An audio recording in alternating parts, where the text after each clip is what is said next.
Allez, bonjour, bienvenue Ecorama, émission spéciale. On est toujours aux rencontres économiques d'Aix-en-Provence, 24e édition. Boursorama, bien sûr, est partenaire de cet événement incontournable. Votre invité à présent, c'est Estelle Brachlianoff, la directrice générale de Veolia. Bonjour. Bonjour. Merci d'être avec nous sur Boursorama. C'est l'occasion, puisque ça fait 2 ans, je ne me trompe pas, que vous êtes à la tête de Veolia. On peut faire déjà un petit bilan, un premier bilan. Vous êtes là où vous souhaitiez être au bout de 2 ans et principal motif de satisfaction et principal regret. Trois questions en une. Au bout de 2 ans, effectivement, je crois qu'on a déjà réussi beaucoup de choses. À commencer par le succès du rapprochement avec Suez, qui était il y a 2 ans et qui est déjà dans les chiffres, mais aussi dans les têtes et dans les cœurs des salariés de Veolia. Ça se traduit déjà dans les comptes, au travers des synergies de coûts, par exemple, mais je disais aussi les cœurs et les esprits. Donc quand on regarde le taux d'engagement de nos salariés, il est très élevé, autant sur ceux qui étaient depuis toujours chez Veolia que ceux qui nous ont, les 40 000, rejoints beaucoup plus récemment. Donc de ce point de vue-là, c'est un grand motif de satisfaction.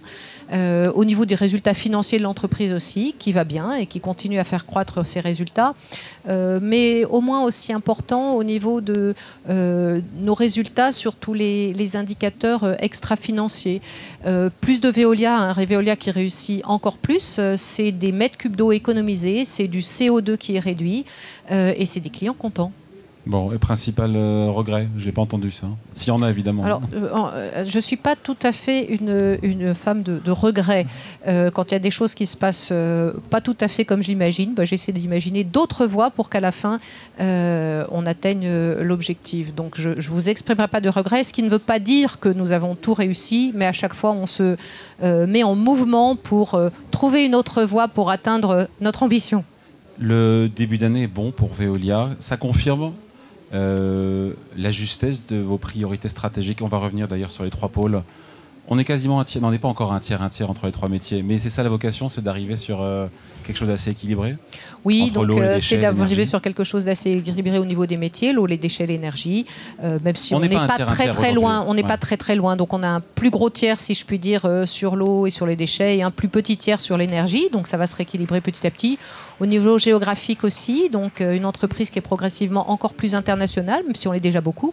20% de notre chiffre d'affaires en France, 60% en Europe et 40% en dehors d'Europe, dont par exemple les États-Unis, qui ont doublé de taille ces 4 dernières années et dont on va encore doubler la taille au cours des prochaines années d'ici la fin de la décennie. Estelle Brachlianoff, sur l'eau, je regardais les chiffres, croissance de 15% de chiffre d'affaires des technologies de l'eau au premier trimestre. On se dit que c'est reproductible ou pas sur la suite et sur le reste de l'année ? Alors sur la longue période, c'est vrai que ce métier des technologies d'eau croît beaucoup plus vite que le reste du groupe. On va dire qu'en moyenne, de l'ordre de 6 à 10% par an, essentiellement en croissance organique. Donc c'est une croissance accélérée. Pourquoi ? Parce que finalement, c'est les solutions technologiques pour nos clients industriels ou municipalités au sujet de la rareté de la ressource en eau ou au sujet des polluants. Et on voit bien dans le monde qui nous entoure que ce sont des sujets qui vont croissant et qui portent la croissance de Veolia. Et d'ailleurs, pour illustrer ça, on pourrait parler de ce contrat décroché mi-mai, contrat de dessalement de l'eau de mer à Dubaï pour 300 millions d'euros, si je ne dis pas de bêtises. Unité qui sera la 2e au monde par sa capacité et qui sera aussi efficiente d'un point de vue énergétique. Ce sera l'usine la plus efficace énergétiquement au monde et par ailleurs très grosse puisque la 2e plus grosse du monde. Efficace énergétiquement, ça veut dire qu'en 20 ans, on a divisé par 5 la consommation d'énergie des usines de dessalement. Donc ça se compte en kilowattheures consommés par mètre cube d'eau et on a atteint un seuil qu'on pensait absolument pas possible à atteindre il y a encore quelques années parce qu'on continue à innover, à toujours remettre du cœur à l'ouvrage pour trouver des solutions nouvelles. Et donc j'en suis très fière parce que ça permet dans cette géographie où il n'y a pas beaucoup d'autres ressources en eau que de dessaler l'eau de mer. Là en l'occurrence on est au Moyen-Orient. Oui. Mais ce sont des solutions qui ont vocation à être déployées aussi par exemple en Australie qui manque d'eau pour des raisons que l'on imagine bien. Donc c'est un business qui va se développer de plus en plus, celui du dessalement de l'eau de mer. Je vous entends souvent, ou je lis souvent que vous affirmez que 85% des activités Veolia sont macro-immunes, donc très indépendantes de la conjoncture économique. On vous croit sur parole, mais comment on l'explique, comment on l'étaye, ça? Alors déjà, ne me croyez pas que sur parole. Regardez les chiffres des 2 dernières années notamment, et vous verrez qu'au cours des 2 dernières années, là où les volumes purs liés à l'économie, typiquement les volumes des déchets, étaient totalement sans croissance, nous avons pour autant tous les trimestres accru nos résultats de 5, 6, 7% en EBITDA trimestre après trimestre. Donc d'une certaine façon, jugez-en par les faits. Comment on fait ça? Donc cette très large immunité à la macroéconomie, c'est par un portefeuille géographique qui est très diversifié, un portefeuille d'activités qui est très diversifié, et puis c'est aussi une capacité à réagir vite et fort pour s'adapter à des situations nouvelles. Et on l'a démontré encore une fois au cours des derniers trimestres. Cette transition vers une économie qui est plus durable, elle va profiter, elle devrait profiter à Veolia. C'est votre intime conviction, j'ai envie de dire, au-delà d'être une ligne stratégique majeure? Alors, c'est ma conviction, c'est une ligne stratégique majeure, et c'est assis non pas seulement uniquement sur ça, mais aussi sur des faits qui sont ce que nous disent les populations partout dans le monde sur les enjeux environnementaux. J'ai envie de dire, indépendamment de leur vote aux uns et aux autres dans les différentes géographies, le monde entier a besoin de solutions pour faire face à la rareté de la ressource en eau, tout simplement parce que c'est en train d'arriver. C'est d'ailleurs une des conséquences directes du dérèglement climatique, ou aussi pour améliorer la santé des habitants de la planète. Et donc là, on n'est même pas sur des enjeux d'écologie, on est sur une écologie qui protège le pouvoir d'achat, qui protège la santé, qui protège la qualité de vie. Et je crois que c'est assez essentiel, et même quintessentiel, des besoins des populations dans le monde. Toutes les zones géographiques sont demandeuses de solutions. Il y en a qui vont plus vite que d'autres, qui ont plus d'appétence que d'autres. La demande de solutions, encore une fois, qui protège le pouvoir d'achat, la santé, au travers de solutions écologiques, c'est partout dans le monde. Vous avez quelques petites nuances, des taux qui sont de quelques pourcents plus importants ici ou là, mais en gros, 2 tiers de la...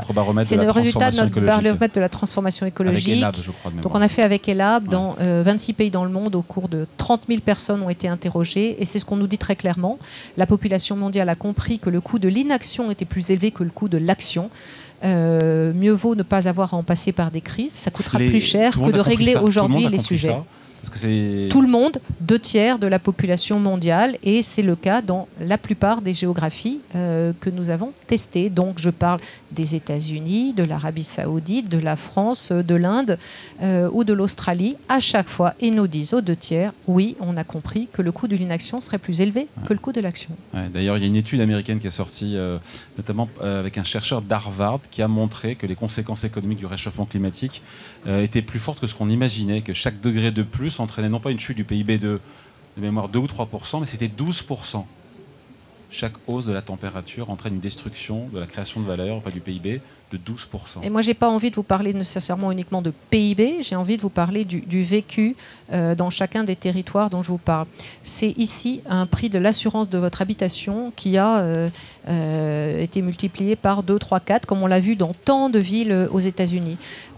C'est là des sujets de polluants dont on se dit que ça va nous coûter cher à dépolluer. Donc en fait, ça n'est pas uniquement une question de PIB, c'est une question de vécu.